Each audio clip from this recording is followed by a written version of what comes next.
রাত পোহালে 21শে জুলাই 1993 সালের 21শে জুলাই কি ঘটেছিল সেদিন উপস্থিত ছিলেন তারা, তা জানালেন তৃণমূল কংগ্রেসের দুজন সদস্য।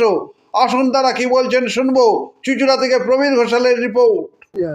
এই শেকলের মতন করে আটকে রেখেছি, সেই আমাদের গাড়ি উপরে উঠে যাচ্ছে। এবার মানুষ তো দৌড়ে করে দিয়েছে, আমরা পড়ে গিয়ে আমাদের উপরে কয়েকশো ছেলে উদ হয়ে পড়ে গেছিল, সেই দম বন্ধ হয়েই মরে যেতাম ওই সময়।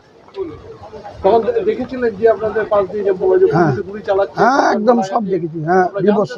হ্যাঁ, আর সেই সময় তো অসীম দাসও তো মারা গেছে। আমাদের পাড়ার ছেলে অসীম দাস, সে মারা গেছে গুলিবিদ্ধ হয়েছে। গুলিবিদ্ধ হয়ে। তাহলে কালকে আপনি যাবেন? যাবো। আপনার নামটা? আমার নাম পুতুল বড়ুয়া। কালকে তো আরেকটা 21শে জুলাই, আপনি কি 21শে জুলাই যাবেন? হ্যাঁ, নিশ্চয়ই যাব। শহীদ তর্পণে আমরা সেখানে উপস্থিত থাকব। আচ্ছা, 1993 সালে 21শে জুলাই কি হয়েছিল? আমরা সেদিনকে গিয়েছিলাম তৎকালীন মুখ্যমন্ত্রী জ্যোতি বসুর কাছে। যেরকম প্রজা রাজার কাছে যায়, আমরা প্রজা হয়ে রাজার কাছে বিচার চাইতে গিয়েছিলাম। হ্যাঁ, এবং একটাই স্লোগান ছিল, no identity card no vote.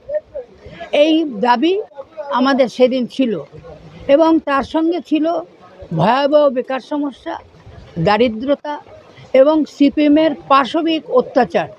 তার বিরুদ্ধে আমরা মহাত্মা গান্ধী প্রদর্শিত পথে আমরা আন্দোলন, শান্তিপূর্ণ আন্দোলন করছিলাম। কতজন মারা গেছিল, শহীদ হয়েছিল? 13 জন মানুষ সেদিনটা। ইয়ং বয়স্ক আছে, তারা অনেকেই গুলিবিদ্ধ হয়ে, আমার পাড়ার ঝাপুকুরের অসীম দাস, সেও মারা গেছিল সেই গুলিতে। আর সে এক ভয়ঙ্কর দৃশ্য। আপনাকে রোডে চাপা পড়ে গেছিলাম, এবং আমার উপরে স্তূপ, কয়েকশো লোক মাথার উপর চাপা পড়ে গেছিলাম, দম বন্ধ হয়ে মরে যাচ্ছে।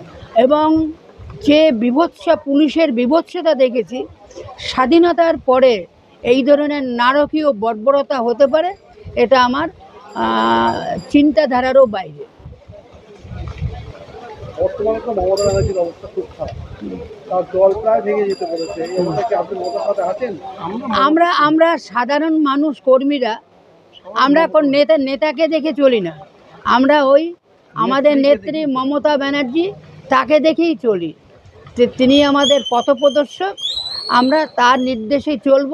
কে গেল আর কে না গেল আমাদের তাতে কিছু আসে যায় না, কারণ কিছু সুবিধাবাদী লোক যারা লুটেপুটে খেয়েছে, তারাই আজকে মমতা ব্যানার্জির বিরুদ্ধে যাচ্ছে।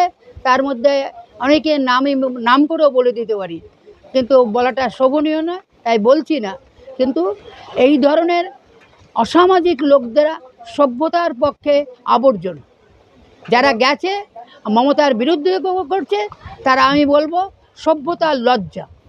তাহলে কালকে আপনি যাচ্ছেন? আমি যাচ্ছি, মমতার ডাকেই যাচ্ছি, ওখানেই থাকবো। আপনার নামটা? নন্দদুলাল ভট্টাচার্য।